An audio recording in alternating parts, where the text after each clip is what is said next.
चलिए, हम लोग का क्या चल रहा था? नहीं, परसेंट तो हो गया मैथ में कंप्लीट। ये वाला देखिए, ये वाला थी करना पड़ेगा। मैथ अब खत्म किए। ये वाला रिपीट कीजिएगा जरूर, ठीक ना? अब देखिएगा बुक अगर होगा तो उसमें से छांटिएगा इस टाइप के सवाल। पॉलिटी में हम लोग का क्या चल रहा था? भाग। आज हमको भाग 2 बताना है ना। भाग टू में क्या है? भाग 2 में कितने से कितने अनुच्छेद तक आता है? 5 से 8। कितना तक? 5 से 11 अनुच्छेद। अनुच्छेद 5 से 11 तक, ठीक है। सबसे पहले हम लोग पढ़ चुके थे भाग 1। भाग 1 कहां से कहां तक था? एक बार क्विक रिवीजन करते हैं, ठीक है, सुनिएगा ध्यान से। भाग 1 में कहां से था? भाग 1 कहता क्या है? ये पहले चीज, भाग 1 कहता है कि संघ एवं राज्य क्षेत्र के बारे में, ठीक है। भाग 1 में संघ एवं राज्य क्षेत्र के बारे में दिया गया है, ठीक है। उसके अंतर्गत हमारे 4 अनुच्छेद को रखा गया है, ठीक है। केगो 4 अनुच्छेद को, ठीक है। 4 अनुच्छेद को रखा गया है, जिसमें पहला अनुच्छेद क्या कहता है? भारत राज्यों का संघ है, ठीक है। पहला अनुच्छेद कहता है कि भारत जो है राज्यों का संघ है। दूसरा अनुच्छेद क्या कहता है? दूसरा अनुच्छेद देखिए क्या कहता है कि संसद, ठीक है, संसद अगर चाहे तो किसी भी देश को या फिर किसी भी देश के टुकड़े को भारत में मिला सकता है। जैसे में क्या बताए थे? जैसे में कि हमारा सिक्किम था, ठीक है। सिक्किम को कब मिलाया गया था? 1975। कै तारीख, कै कितना उसका डेट क्या था? 16 मई 1975। 16 मई 1975 को, ठीक है, 36वां संविधान संशोधन का अंतर्गत मिलाया गया था। लेकिन उसको दर्जा 36वां संविधान संशोधन अंतर्गत उसको मिलाया गया था, ये ना था। और 35वां संविधान संशोधन अंतर्गत क्या किया गया था? उसको सह राज्य का दर्जा दिया गया था। समझ गए ना? सह राज्य मतलब क्या था? यानी वो रहेगा, चाल चलन देखेगा, ठीक है, माने उसको अंडर में है, ठीक है। वो माने भारतीय का देश कहा रहा है, लेकिन उसको भी आधिकारिक तौर पर उसको नहीं दिया गया था, ठीक है। लेकिन 36वां संविधान संशोधन का अंतर्गत उसको पूरा दे दिया गया, ठीक है। उसके बाद क्या था? तीसरा तक बता दिया ना। चौथा नहीं, तीसरा ना भी बताना है। तीसरा क्या है? तीसरा अनुच्छेद क्या था? कि तीसरा अनुच्छेद था कि संसद, ठीक है, संसद अगर चाहे तो किसी भी राज्य को अपने देश के अंदर, अब तो देश जो था उसको अब राज्य बना लिया, अब उसको तोड़ मोड़ के जैसे मन करना है अब उसको कर सकता है, ठीक है। यानी अपने राज्य के अंदर में उसको या तो नाम या फिर सीमा या फिर क्षेत्र में परिवर्तन कर सकता है, कोई दिक्कत नहीं है, ठीक है, संसद अगर चाहे तो, ठीक। इसके बाद हमारा चौथा क्या था? चौथा अनुच्छेद था कि अगर संसद अगर अनुच्छेद 2 या फिर अनुच्छेद 3 का प्रयोग करता है, ठीक है, अनुच्छेद 2 या फिर अनुच्छेद 3 का अगर प्रयोग करता है तो उसे राष्ट्रपति से क्या होना? राष्ट्रपति से उसे अनुमति लेने की आवश्यकता नहीं है। क्यों? क्योंकि इसे अनुच्छेद 368 के बाहर रखा गया, ठीक है। क्यों? क्योंकि इसे अनुच्छेद 368 के बाहर रखा गया। अगर 368 के अंदर रखते तो क्या होता? राष्ट्रपति से अनुमति लेना पड़ता, संशोधन करने के लिए उसको राष्ट्रपति से सिग्नेचर करवाना पड़ता, अनुमति लेना पड़ता, ठीक है। यहां तक हम लोग कंप्लीट कर चुके थे। अब आज पढ़ते हैं भाग 2, अनुच्छेद आपका 5 से 11 तक दिया गया। इसमें क्या है? इसमें हमारा क्या है? नागरिकता। नागरिकता मतलब समझते हैं क्या होता है? अनुच्छेद 5 नागरिकता पढ़ा चुके थे कुछ तक था, ये तो पढ़ा चुके थे ना। आगे हम लोग को पढ़ना था ना, तो अनुच्छेद 5 से 11 तक में हम लोग 5 से 7 तक पढ़ चुके थे। अनुच्छेद 5 बताइए, अनुच्छेद 5 क्या है? अनुच्छेद 5 क्या है?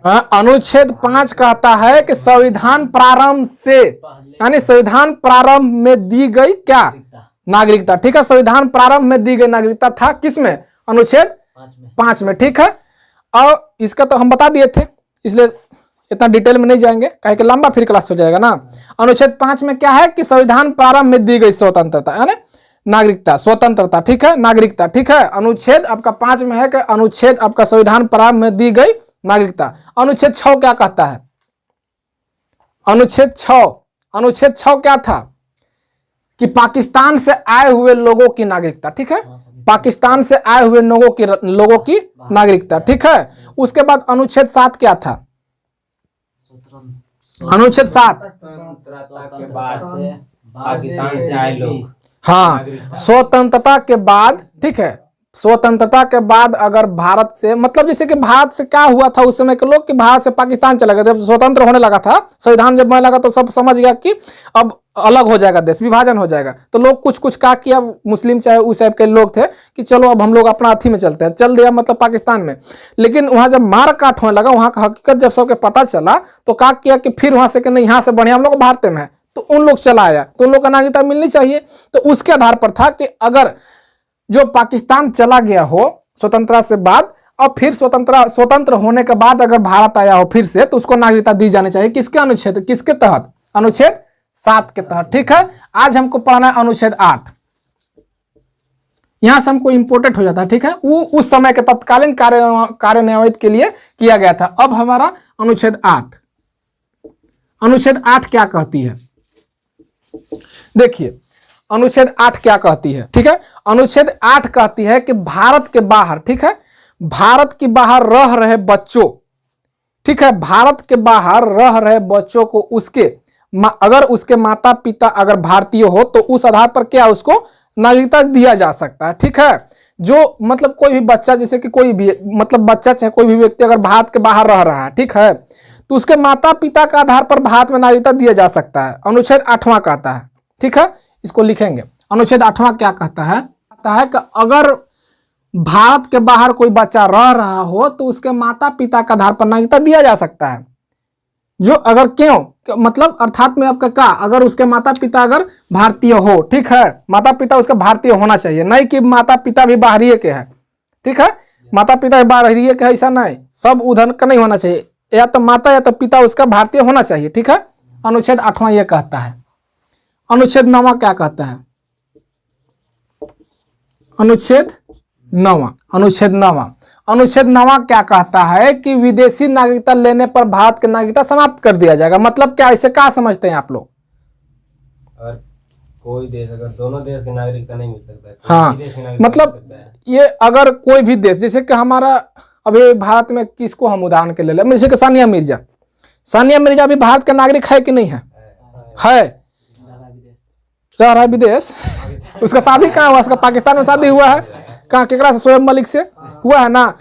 वो अगर वहां के पाकिस्तान के जहां नागरिकता ली तो भारत का नागरिकता उसका समाप्त कर दिया जाएगा। अनुच्छेद 9 यही कहता है। ठीक है, अगर कोई भी विदेश का नागरिकता ले लिया जाएगा तो भारत का नागरिकता समाप्त कर दिया जाएगा। ठीक है, अनुच्छेद 8 क्या कहता है कि अगर कोई बच्चा भारत से बाहर रह रहा हो, अगर उसके माता पिता भारतीय हो तो उसको नागरिकता दिया जाएगा।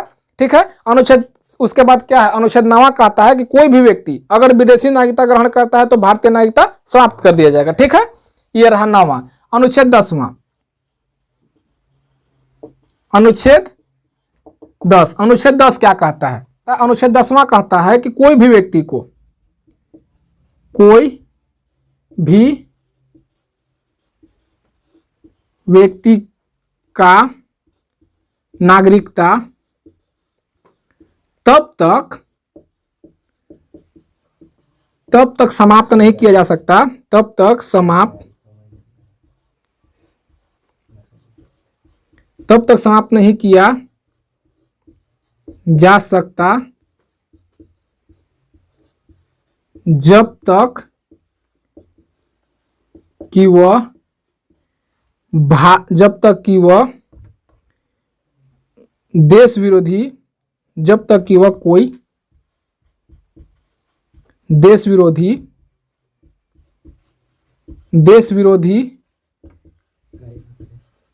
कार्य ना करे। ठीक है, ठीक है, ये आपका हो गया अनुच्छेद 10। ठीक है, अनुच्छेद 10 क्या कहता है कि कोई भी व्यक्ति का नागरिकता तब तक हम समाप्त नहीं कर सकते हैं जब तक कि वह किसी देश विरोधी कार्य ना करे। ठीक है, जल्दी में हम बोलते जाते हैं तब लिख लीजिए, उसके बाद हम समझाने लगते हैं तो कॉपी किताब बंद करके सुनिए। ठीक है, नहीं तो हम बोलेंगे तो आप लोग लिखिएगा तो इसे नहीं होगा। अगर हम लिख रहे हैं तो टाइम बचाने का आप साथ ही लिखिए, हम बोलते रहते हैं। उसके बाद क्या कीजिए कि समझाने लगते तो बंद करके आप लोग सुनिए। 10वां अनुच्छेद, सबसे पहले 8वां अनुच्छेद। 8वां अनुच्छेद क्या कहता है? 8वां अनुच्छेद, अगर कोई बच्चा, ध्यान सोचें, अगर कोई बच्चा विदेश में रहता हो तो उसे नागरिकता किस आधार पर दिया जाएगा?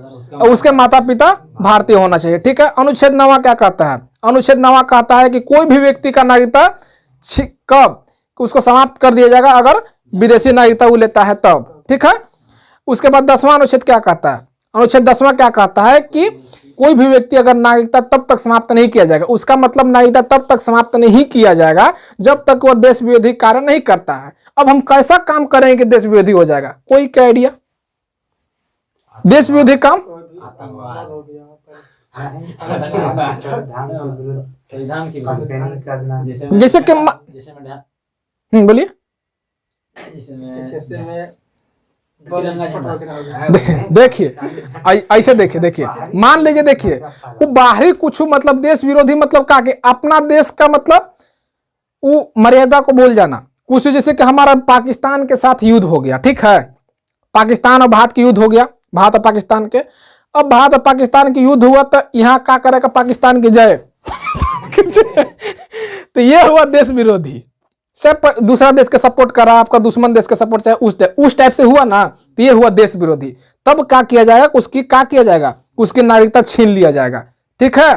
वो हमारा देश का वो नागरिक नहीं रहा, इस टाइप से उस आधार पर नागरिकता छीन लिया जाएगा। नहीं तो अगर इस टाइप से रहता कि अगर नागरिकता मतलब ऐसी जगह मन तक छीन लिया जाएगा, तो मान लीजिए अभी मोदी जी अभी सत्ता पर है।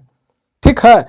अब मान लीजिए विपक्ष वाला क्या कर देगा कि उसको सर लड़े रहेगा ना देश के कि हमारा नागरिक बनेगा ना, हमारे साथ वोट लड़ेगा, उसका नागरिकता खत्म कर दो। मान लीजिए कोई पक्ष में विपक्ष में मान लीजिए क्या है उसको कांग्रेस जी से है, उसका नागरिकता खत्म कर दो, ना रहेगा बांस ना बाजेगा, बस सलाम अकेले सत्ता में राज करेंगे, इस टाइप से कर सकता है ना। तो इसके आधार पर बनाया गया था कि नहीं, ऐसे उसका नागरिकता नहीं छीन सकते हैं किसी का जब तक वो कोई देश विरोधी काम ना करे। ठीक है। तो अनुच्छेद 10 कोई दिक्कत? समझ गई तीनों ना? तीनों समझ गए ना? चलिए ये आपका इंपोर्टेंट है, एकदम वेरी इंपोर्टेंट है। 11वां डायरेक्ट पूछा जाएगा कि आपका नागरिकता संबंधी कानून कौन बनाती है? किस अथा मतलब किस अथी के अंतर्गत आता है? तो किसके अंतर्गत आता है? गृह मंत्रालय। नागरिकता संबंधी कानून गृह मंत्रालय बनाता है। गृह मंत्रालय का हेड कौन है? अमित शाह ना। ये तो आपको ऐसे याद रहेगा, इसमें कुछ कहानी टाइप से है नहीं, इसलिए तो कहानी इसमें बनाया नहीं जा सकता, इसलिए आपको डायरेक्ट इसी टाइप से याद करना पड़ेगा। ठीक है। अनुच्छेद आपका यह है 11, अनुच्छेद 11। ठीक है। अनुच्छेद 11 कहता है कि नागरिकता संबंधी कानून कौन बनाएगी? संसद बनाएगी। संसद बनाएगी, संसद बनाएगी। और इसका जो जिम्मेदारी दिया गया है किसको? गृह मंत्रालय को दिया गया है। ठीक है। एक बार फिर से 5वां अनुच्छेद से आइए। 5वां अनुच्छेद क्या कहता है? 5वां अनुच्छेद कहता है कि संविधान के प्रारंभ में दी गई नागरिकता। ठीक है। हाँ, कि संविधान के प्रारंभ में दी गई, इस टाइप से याद रखें। उसको अंडर में नहीं जाना, अंडर में तो आप लोग को समझाने के तौर पर हम बताए थे, सिर्फ इतना याद करना है हम लोग को, ये याद करना, इतना उतना वो अंदर में याद करने लायक वो है नहीं। 5वां 6वां 7वां इतना अंदर में याद करने लायक है नहीं, ये सब इंपोर्टेंट में। ठीक है। बस उसको ध्यान में रखना है। 5वां अनुच्छेद क्या कहता है कि संविधान के प्रारंभ में दी गई नागरिकता। ठीक है। 6वां अनुच्छेद क्या कहता है?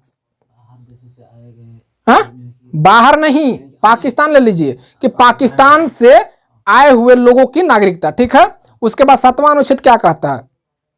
7वां अनुच्छेद कहता है कि मतलब स्वतंत्र होने के बाद, स्वतंत्रता के बाद मतलब स्वतंत्रता से पहले भारत से पाकिस्तान चला गया है जो लोग, और स्वतंत्रता के बाद अगर भारत में आ गया तो उसको नागरिकता दिया जाना चाहिए। उसके आधार पर आपका 7वां था। और 8वां क्या था? 8वां, अगर कोई भी बच्चा चाहे कोई भी हो अगर विदेश में रहता हो तो उसको किस आधार पर नागरिकता दिया जाएगा? उसको उसके माँ बाप के अगर माता पिता उसका अगर भारतीय हो तब। ठीक है। उसके बाद आता है, उसके बाद क्या है? उसके बाद 9वां क्या है कि उसको किस आधार पर होगा? 9वां क्या है? अनुच्छेद 9वां, अगर कोई भारतीय ना विदेश में नागरिकता लेता है तो उसका नागरिकता भारत में समाप्त कर दिया जाएगा। ठीक है। उसके बाद अनुच्छेद 10वां, अनुच्छेद 10वां जल्दी कस के बोलिए एकदम खुल के। अनुच्छेद 10वां, जब अगर कोई भी व्यक्ति अगर देश विरोधी अगर कोई भी व्यक्ति, हाँ जैसे आप याद होना चाहिए, बस मन में याद होना चाहिए, जैसे आप उसका उदाहरण कुछ मन में रख लीजिए, बस अपना हमको याद होना चाहिए। तो इसका कहने का मतलब कि कोई भी व्यक्ति अगर जब तक देश विरोधी काम नहीं करता है तब तक उसका नागरिकता समाप्त नहीं किया जा सकता है, लेकिन देश विरोधी काम किया तो नागरिकता समाप्त कर सकते हैं। ठीक है। उसके बाद 11वां क्या है कि 11वां क्या था, 11वां तो नागरिकता संबंधी कानून कौन बनाएगी, संसद बनाती है। यह जिम्मेदारी किसको दिया गया है, गृह मंत्रालय को। ठीक है, ये पूरा अनुच्छेद याद